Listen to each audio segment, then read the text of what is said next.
Liver शरीर का वो हिस्सा जो तब तक नहीं मर सकता है जब तक उसके 75% से भी ज्यादा सेल्स डैमेज न हो जाएं। यानी अगर इस लिवर के 25% सेल्स भी बच गए तो लिवर अपने आप ही खुद को रिपेयर कर लेगा। इस लिवर के फंक्शन के बारे में तो पूछो ही मत, सैकड़ों फंक्शंस हैं इसके, इतना कि बॉडी में कोई और वाइटल ऑर्गन इतना ज्यादा फंक्शंस नहीं दिखाते हैं। आई एम श्योर इतना बोलकर मैं आपको ये बताने में सक्षम हो पाया हूँ कि लिवर कितना ज्यादा इंपॉर्टेंट है हमारी बॉडी के लिए। केवल लिवर के स्वस्थ रहने से भी आपके बॉडी में कोई रोग ना हो। तो अब जिज्ञासा का मोड ऑन होता है। अब हम ये जानना चाहते हैं कि लिवर आखिर काम कैसे करता है जो इतना ज्यादा इंपॉर्टेंट है और इसके काम क्या क्या है। चलिए आज आपको इसके बारे में एक एक बात बता देंगे और आपको ये जानकर मजा ही आ जाएगा। देखिए, लिवर हमारे पेट में बिल्कुल डायाफ्राम के नीचे दाहिनी तरफ होता है जो कि 2 लोब में बटा रहता है। इसका जो दाहिना वाला लोब होता है वो अपने बाएं लोब से 6 गुना ज्यादा बड़ा होता है और इन्हीं 2 लोब के बीच में से ही हमारा इसोफेगस होकर गुजरता है। हमारा लिवर गहरे भूरे रंग का होता है। इसके ऊपर एक कैप्सूल जैसी परत चढ़ी रहती है। लिवर वजन में 1.5 किलो तक होता है और इसकी चौड़ाई की बात करें यानी जो दाएं से बाएं तरफ की लंबाई होती है वो लगभग 15 सेंटीमीटर तक होती है। मैंने आपको एक वीडियो में ये बताया है कि हृदय कैसे काम करता है। उसमें मैंने आपको ये बताया था कि हृदय एक महाधमनी से जुड़ी रहती है जिसे कहते हैं एओर्टा। ये बिल्कुल नेशनल हाईवे की तरह होता है जो शरीर में सभी धमनियों से जुड़ा रहता है। यहीं से शरीर के सभी हिस्सों को खून जाता है। इस एओर्टा से एक बहुत बड़ी धमनी जुड़ी रहती है जो कि स्प्लीन से जाकर जुड़ जाती है। उसके बाद एक कॉम्प्लेक्स सिस्टम से जुड़ी हुई रक्त वाहिकाएं हमारे अग्नाशय यानी पैनक्रियाज और पेट से होते हुए हमारे लिवर से जाकर जुड़ जाती है। लिवर से ये जब जाकर जुड़ती है तो इसे पोर्टल वीन कहा जाता है। लिवर में जितना भी खून जाता है उसमें से 80% खून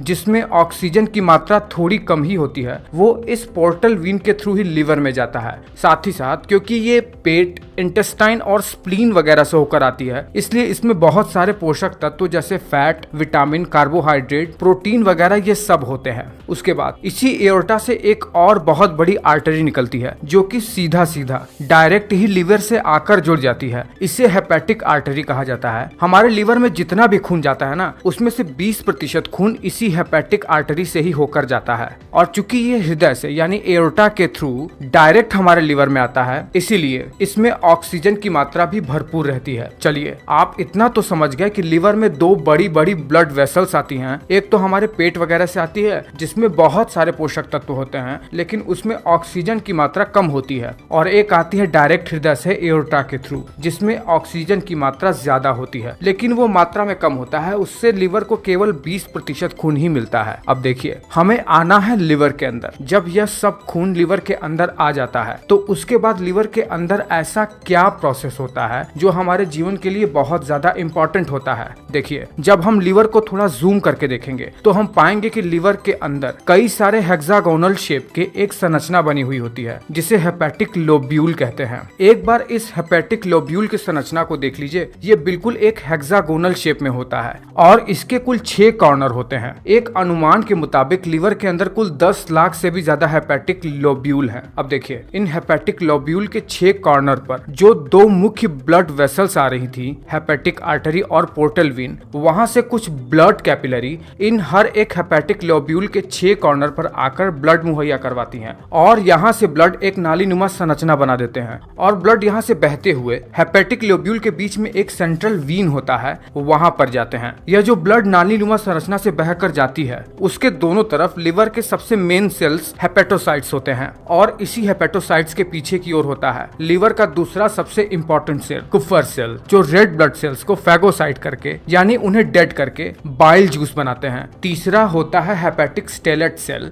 जो कि फैट को स्टोर करता है और चौथा सबसे इंपॉर्टेंट होता है साइनोसॉइडल एंडोथेलियल सेल जो कि लिवर में ब्लड को डिटॉक्सिफाइंग करने का काम करता है। देखिए, जब भी लिवर के इस हेपेटिक लोब्यूल पर दोनों रक्त वाहिकाओं से ब्लड आता है तो जैसे ही ब्लड इस नाली जैसे संरचना की तरफ आता है जिसे साइनोसॉइड कहते हैं वैसे ही लिवर के 4 मेन सेल्स ब्लड को प्रोसेस करना शुरू कर देते हैं। इसमें होता यह है कि सबसे पहले ब्लड जाता है हेपेटोसाइट्स की तरफ जहां पर प्रोटीन का सिंथेसिस होने लगता है। ऐसे सेल्स डेवलप होने लगते हैं जो इम्यूनिटी के लिए बहुत ज्यादा इंपॉर्टेंट है और सबसे ज्यादा इंपॉर्टेंट होता है कुफर सेल जो ब्लड में से रेड ब्लड सेल्स को फैगोसाइट करके बाइल जूस जूस का निर्माण करने लगते हैं। जी हाँ, वही बाइल जूस जो हमारे भोजन के पाचन में बहुत ज्यादा इंपॉर्टेंट होता है। जब भोजन पेट से छोटी आंत की तरफ बढ़ता है तो चूंकि उसमें बहुत ज्यादा एसिड होता है, तो यही बाइल जूस उस एसिड को न्यूट्रलाइज करके प्रोटीन और फैट जैसे चीजों को प्रोसेस करके उन्हें अमीनो एसिड और फैटी एसिड में कन्वर्ट करता है। देखिए, जब लिवर बाइल जूस बना लेता है तो उस बाइल को इकट्ठा करने के लिए प्रकृति ने हमारे लिवर के नीचे एक बहुत ही जबरदस्त बर्तन भी बनाया है। उसे कहते हैं गॉल ब्लैडर। ये गॉल ब्लैडर ही वो ऑर्गन है जो बाइल जूस को इकट्ठा किया रहता है जब हम भोजन करते हैं, और वो भोजन जब स्मॉल इंटेस्टाइन की तरफ बढ़ता है तो यही बाइल जूस थोड़ा थोड़ा करके हमारे स्मॉल इंटेस्टाइन में जाकर हमारे भोजन को पचाने में मदद करता है। और इसी बाइल जूस का निर्माण करना लिवर का सबसे इंपॉर्टेंट काम है। लेकिन लिवर का काम केवल इतना ही नहीं है। लिवर का काम इतना है कि इस पर बहुत सारे वीडियो बनाने पड़ेंगे। मैंने अभी आपको बताया कि लिवर में एक सेल होता है, हेपेटिक स्टेलेट सेल। लिवर में इस सेल का काम क्या होता है? देखिए, ये सेल लिवर में कुल लिवर के वजन का 5% होता है और इसका काम लिवर में फैट और विटामिन को स्टोर करने का होता है, और जब शरीर को जरूरत हो तुरंत ही इसे रिलीज करके शरीर में उन पोषक तत्वों की पूर्ति करता है। लिवर के इन्हीं हेपेटिक लोब्यूल में एक और सेल होता है जो कि लिवर में बहुत ज्यादा इंपॉर्टेंट रोल प्ले करता है। वो है साइनोसॉइडल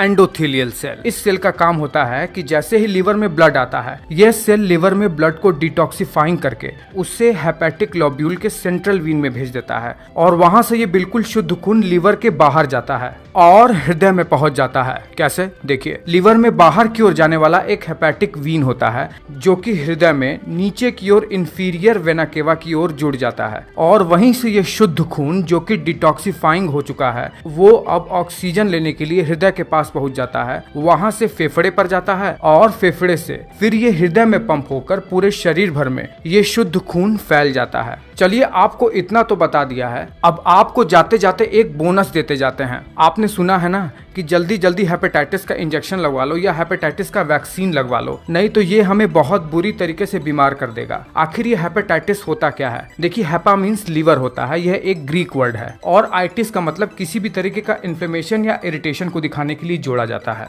हेपेटाइटिस में लीवर में एक वायरस आ जाता है जो कि लीवर को डैमेज कर देता है, और इसकी वर्स्ट कंडीशन में लीवर काम करना ही बंद कर देता है और व्यक्ति मर जाता है। हेपेटाइटिस भी 3 प्रकार का होता है, हेपेटाइटिस ए, हेपेटाइटिस बी और हेपेटाइटिस सी। तीनों ही प्रकार में 3 अलग अलग वायरस होते हैं जो कि लीवर को बहुत ही बुरी तरीके से डैमेज कर देते हैं। इसीलिए बचपन में आप में से कई लोगों को हेपेटाइटिस का वैक्सीन लगाया गया होगा ताकि हमारा लीवर जीवन पर्यंत सुरक्षित रहे। और जो हमारे शरीर में पीलिया हो जाता है ना, उसमें भी लीवर का थोड़ा बहुत रोल है। पीलिया में ये होता है कि हमारे शरीर में डेड आरबीसी यानी बाइल जूस में बिलीरुबिन का निर्माण बहुत ज्यादा हो जाता है जो कि ब्लड स्ट्रीम में जाकर मिल जाता है, और चूंकि बिलीरुबिन का कलर पीले रंग का होता है इसीलिए पीलिया में पूरा शरीर पीले रंग का हो जाता है। तो मैं उम्मीद करता हूं कि मैं आपको एक बहुत ही ज्यादा इंपॉर्टेंट नॉलेज दे पाने में सक्षम हो पाया हूं। अगर सच में ऐसा है तो आप वीडियो को लाइक कर दो और नीचे कमेंट करके कुछ भी बताओ, जो भी आपको बताना है लिवर के बारे में या किसी भी चीज के बारे में।